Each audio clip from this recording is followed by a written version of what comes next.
Special train এগুলো চন্দননগরে ঠাকুর দেখতে যাওয়ার জন্য।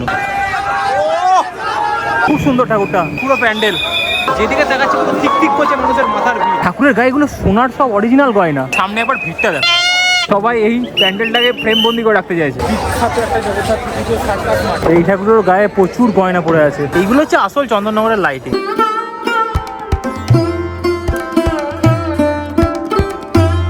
এখন যাচ্ছি দেখি এই ট্রেনটা পাওয়া যায় কিনা 3:18 সোজা চন্দননগর স্টেশন। এরকম রাস্তার উপর দিয়ে হাঁটতেও ভালো লাগে।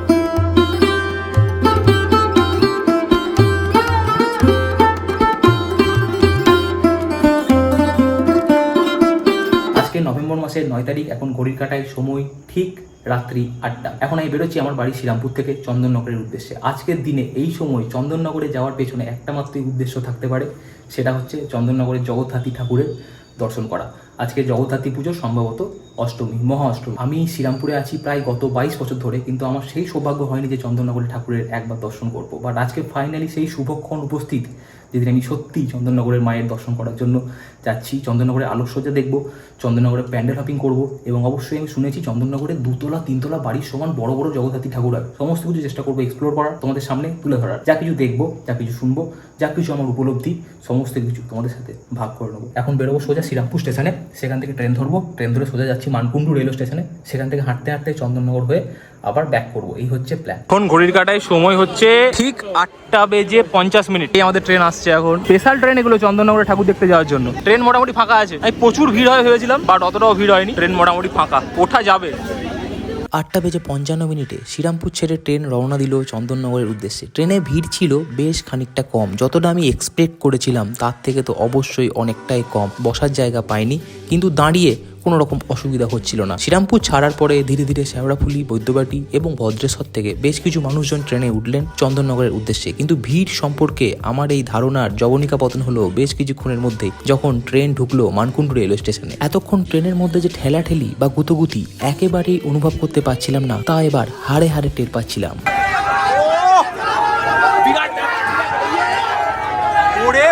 মানকুণ্ডু স্টেশনে যখন ট্রেন এসে থামলো, তখন ঘড়ির কাঁটায় 9:10। স্টেশনে ট্রেন থেকে নামা একটা ছোটখাটো যুদ্ধের থেকে কম কিছু ছিল না। মানকুণ্ডু স্টেশনে নামার পর যে দৃশ্য আমার চোখের সামনে ফুটে উঠলো, তা দেখে আমার চক্ষু চড়ক গাছ। চারিদিকে মানুষের ভিড় এবং মানুষের মাথা ছাড়া আর কিছুই দেখতে পাওয়া যাচ্ছে না। কোনো রকমের স্টেশনের সাবওয়ে থেকে নিচে নেমে ভিড়ের সঙ্গে মিলিয়ে গেলাম। চারিদিকে এত তীব্র মাইকের আওয়াজ, তার সঙ্গে ঢাকের আওয়াজ, যে পাশের মানুষের কথাও কানে এসে ঠিকঠাক মতো পৌঁছাচ্ছিল না। একবার লাইনটা দেখো, লাইনটা দেখো। মানকুণ্ডু স্টেশনে নেমে জাস্ট আমরা 2 মিনিট সামনে, এই পুরো লাইনটা যাচ্ছে প্যান্ডেল। ধীরে ধীরে আমরা হাঁটা দিলাম মানকুণ্ডু সার্বজনীন জগদ্ধাত্রী পুজো কমিটি এই ঠাকুরটি দেখবার উদ্দেশ্যে। আমাদের এক বন্ধু এই পুজো দেখবার জন্য বিশেষভাবে সহায়তা করেছিল। এই হচ্ছে প্যান্ডেল। আমাদের পেছনের এক্সিট গেট দিয়ে কোনো রকমে সে প্যান্ডেলের ভেতর অব্দি নিয়ে যায়। আমরা এক্সিট গেট দিয়ে ঢুকছি। ভেতরে রীতিমতো ঠিক ঠিক করছিল মানুষের ভিড়। মানকুণ্ডু সার্বজনীন জগদ্ধাত্রী পুজো কমিটির এই বছরের অর্থাৎ 2024-এর ভাবনা ছিল ত্রিমাত্রিক। খুব সুন্দর ঠাকুরটা, প্রথম ঠাকুর এটাই আমরা দেখলাম চন্দননগরের জগদ্ধাত্রী ঠাকুর দেখতে এসে। আর এই হচ্ছে পুরো প্যান্ডেল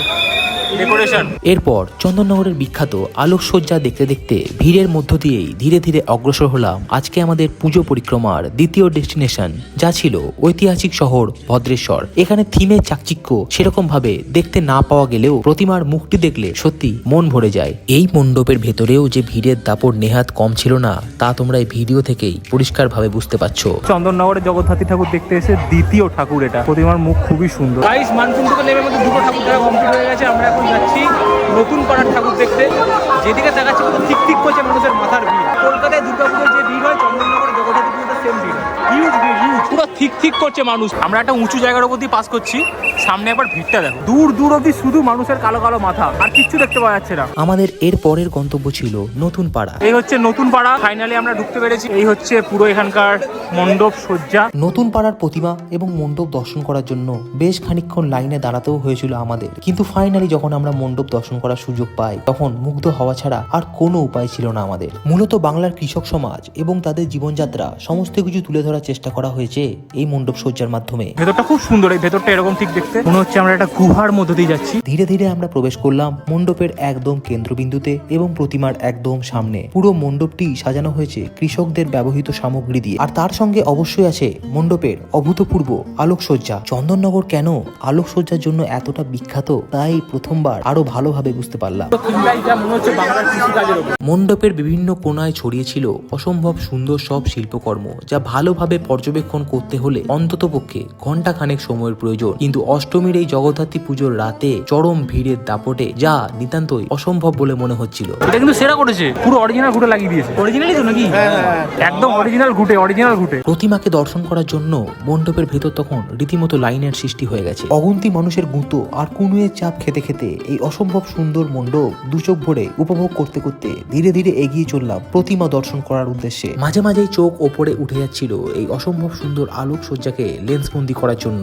আমাদের বাংলায় চাষিদের কি অবস্থা সেই নিয়ে একটা থিম। ঠাকুরটা দেখো, এটা আজকে আমাদের চন্দননগর জগদ্ধাত্রী পুজোর এক্সপ্লোর এটা করছি, তার 3 নাম্বার ঠাকুর দেখছি। অসাধারণ অসাধারণ ঠাকুরের গায়েগুলো সোনার, সব অরিজিনাল গয়না। এবার একটু ভিড়টা কম, ভালো লেগেছে। সেটা এক্সপিরিয়েন্স, যেটা আমরা মেন এক্সপিরিয়েন্স করছি সেটা হচ্ছে ভিড়, ক্রাউড। জায়গাটা একটু ফাঁকা, যেখানে রোদ দিয়ে যাচ্ছি, আর যেখানে প্যান্ডেল বসেছে সেখানেই চারদিকে প্রচুর ফুচকা, একটা ছোটখাটো মেলার মতো বসে গেছে। একটু ভিড় কম, তুলনামূলক একটু ভিড় কম। এখানে এই ফুচকার দোকানগুলো বসেছে, দারুণ ফুচকার ওই টক জলের আর আলু ভাজা বন্ধ করেছে। এই আসল জিনিস ভাই। কত? 10 টাকা 10 টাকা। ও এই বাচ্চা না কেন?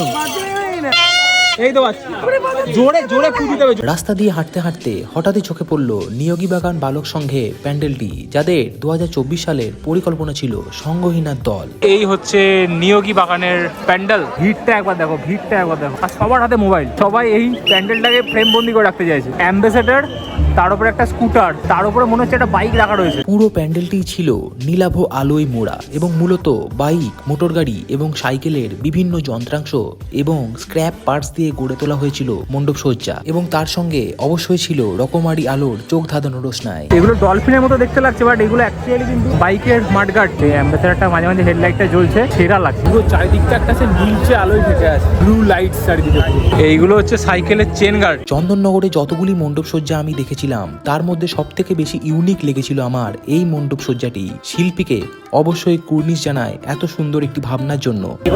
খুব ইউনিক, খুব ইউনিক। শুধু মণ্ডপ সজ্জাই নয়, প্রতিমাকে যখন দর্শন করলাম তখন মনের মধ্যে যে অদ্ভুত প্রশান্তি অনুভব করলাম তা বলে বোঝানোর নয়। এই প্রতিমারও উচ্চতা ছিল প্রায় 20 থেকে 30 ফুট। অসাধারণ অসাধারণ। মণ্ডপ থেকে বাইরে বেরিয়ে আসতেই দেখতে পেলাম এখানেও একটি ছোটখাটো মেলা বসে গেছে। সব জায়গায় ভাই প্রচুর খাবারের দোকান টোকান বসে গেছে। বিরিয়ানি, রোল, এখানে রোল তৈরি হচ্ছে, চাউমিন আছে, এখানে চিকেন পকোড়া। ভিড়টা একটু কমেছিল, বাট আবার শুরু হয়ে গেছে ভিড়। ঘড়ির কাঁটায় এখন রাত্রি ঠিক 11টা। ভিড় আগের তুলনায় প্রায় দ্বিগুণ। ভিড়ের মধ্যেই গুতোগুতি ঠেলাঠেলি করতে করতে পৌঁছে গেলাম মহাডাঙ্গা বালক সংঘের পুজো প্রাঙ্গণে, যাদের 2024 সালের ভাবনা ছিল আমি বৃহন্নলা। এখানে মোটামুটি 40 মিনিট দাঁড়িয়ে আছে, একটু করে লাইনে আছে। প্রায় 45 মিনিট লাইনে দাঁড়ানোর পর মণ্ডপের ভেতরে ঢোকার ফাইনালি সুযোগ পেলাম। এই পূজা প্রাঙ্গণটিও ছিল ভীষণ ইউনিক। ভেতরে ঢোকার পরে প্রথমেই যেটা চোখে পড়লো সেটি হলো একটি অর্ধনারীশ্বরের মূর্তি, এবং তার সঙ্গে অবশ্যই যেটা চোখে পড়লো সেটি হলো রামায়ণের সেই বিখ্যাত দৃশ্য যখন রাজা রাম বনবাসের উদ্দেশ্যে রওনা দেন, তখন তিনি পেছনে দেখেন একটি বড় ক্রাউড, একটা বড় মানুষের ভিড় তার সঙ্গে সঙ্গে আসছে। তারা কিছুতেই তাদের প্রভুকে তাদের ছেড়ে যেতে দেবে না। রাজা রাম তাদের উদ্দেশ্যে নির্দেশ দেন, যত নর যত নারী এখানে আছো তোমরা সবাই নিজ নিজ কাজে ফিরে যাও। যখন 14 বছর বনবাস কাটিয়ে রাজা রাম ফাইনালি অযোধ্যায় ফিরলেন, তখন তিনি দেখলেন একটা বড় ক্রাউড, অনেক মানুষের ভিড় তার জন্য অপেক্ষা করছে। তাদের উদ্দেশ্যে প্রশ্ন ছুড়ে দিলেন, আমি তো সমস্ত নর সমস্ত নারীকে নিজ নিজ কাজে ফিরে যাওয়ার নির্দেশ দিয়েছিলাম, তোমরা কেন এখানে অপেক্ষা করছো? তারা তখন রাজা রামকে উদ্দেশ্য করে বলেন, আমরা নরও নয়, আমরা নারীও নয়, আমরা বৃহন্নলা। এই মণ্ডপেরও প্রতিমার মুখটি ছিল অত্যন্ত সুন্দর, কিন্তু সব থেকে বেশি যেটি নজর কাড়া সেটি হলো প্রতিমার গায়ে থাকা ডাকের সাজ। খুব সুন্দর। আমরা বুঝতে পেরেছিলাম চন্দননগর স্ট্যান্ডে যেতে আমাদের আজকে বেশ খানিকটা সময় লাগবে, তাই চিপস আর চকলেটি ভরসা। রাত প্রায় 11:30টায় পৌঁছে গিয়েছিলাম চন্দননগরের বিখ্যাত সার্কাস মাঠ প্রাঙ্গণে। প্রায় এখন বাজছে 11টা বেজে 25 মিনিট। চন্দননগরের বিখ্যাত একটা জগদ্ধাত্রী পুজো সার্কাস মাঠ। এটা দেখবো, দেন স্ট্যান্ডের জন্য বেরোবো। ওখানে গিয়ে আমাদের ডিনার করতে হবে, কিছু খাইনি, বহুত খেয়ে গেছে, বহুত। জাস্ট একটু চিপস খেলাম, জল খেয়ে চলেছি কন্টিনিউয়াস। এই হচ্ছে চন্দননগরের সার্কাস মাঠের এই বছরের থিম, আর এই হচ্ছে রাত্রি 11:30টার সময় চন্দননগরের ক্রাউড। সার্কাস মাঠের মণ্ডপটি ছিল সত্যি মনে রেখে দেওয়ার মতোই।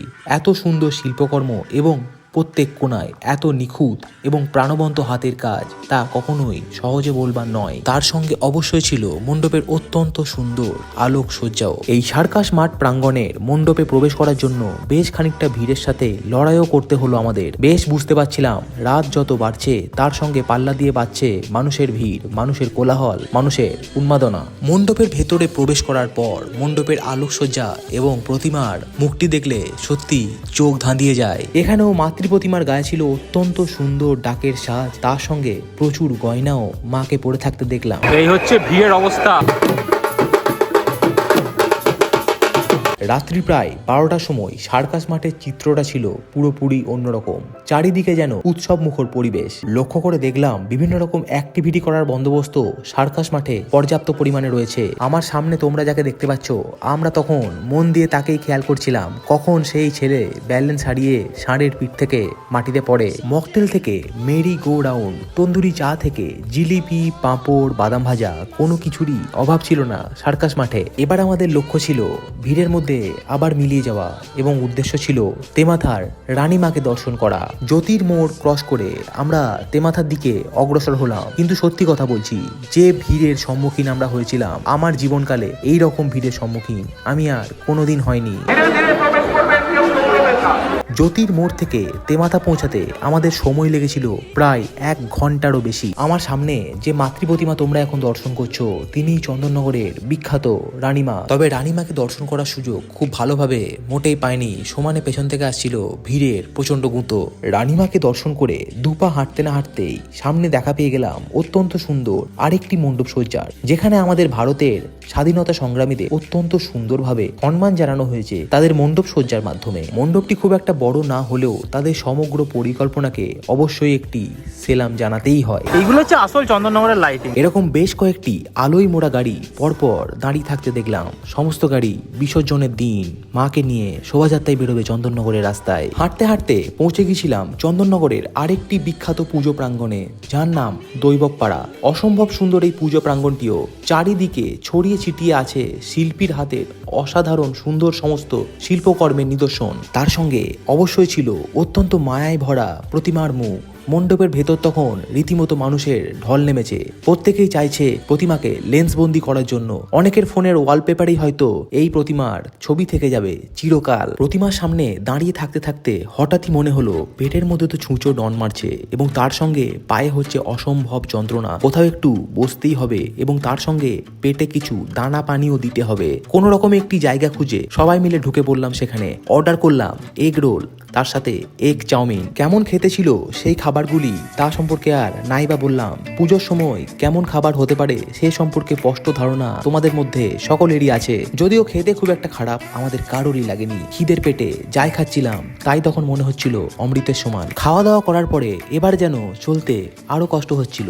এবার আর পায়ের জোরের ওপর নয়, শুধুমাত্র মনের জোরের ওপর ভর করেই সোজা এগিয়ে চললাম চন্দননগর স্ট্যান্ডের উদ্দেশ্যে। যখন স্ট্যান্ডে এসে পৌঁছালাম তখন ঘড়ির কাঁটায় রাত্রি প্রায় 2টো। একটি অদ্ভুত দৃশ্য চোখের সামনে দেখতে পেলাম। শুধুমাত্র একটি সরু দড়ির ওপর ব্যালেন্স করে একটি মেয়ে দড়ির এক প্রান্ত থেকে আরেক প্রান্ত অব্দি হেঁটে চলেছে। সেই দৃশ্য দাঁড়িয়ে দাঁড়িয়ে উপভোগ করছেন একদল মানুষ। একসঙ্গে এত মানুষকে এত রাতে চন্দননগর স্ট্যান্ডে আমি এর আগে কোনোদিন দেখিনি। স্ট্যান্ড রোডের প্রত্যেকটি দোকান ছিল সেই রাতে খোলা এবং প্রত্যেকটি দোকান ছিল রীতিমতো ভিড়ে ঠাসা। এবার ধীরে ধীরে আমরা হাঁটা দিলাম সোজা চন্দননগর স্ট্যান্ড থেকে বাগবাজারের উদ্দেশ্যে। অসম্ভব সুন্দর আলোয় মোড়া রাস্তার উপর দিয়ে হাঁটতে হাঁটতে হঠাৎই চোখে পড়লো বড় বাজারের এই অসম্ভব সুন্দর পূজা প্রাঙ্গণ। তোমাদের জন্য রইল তার একটি ঝলক। তবে একটি দুঃখ, সময়ের অভাবে বড় বাজারের মাতৃ প্রতিমাকে দর্শন করার সৌভাগ্য এই বছর আমাদের আর হলো না। আবার শুরু হলো আমাদের পদযাত্রা বড় বাজার থেকে বাগবাজার অব্দি। যত রাত বাড়ছিল ভিড় দ্বিগুণ থেকে তিনগুণ,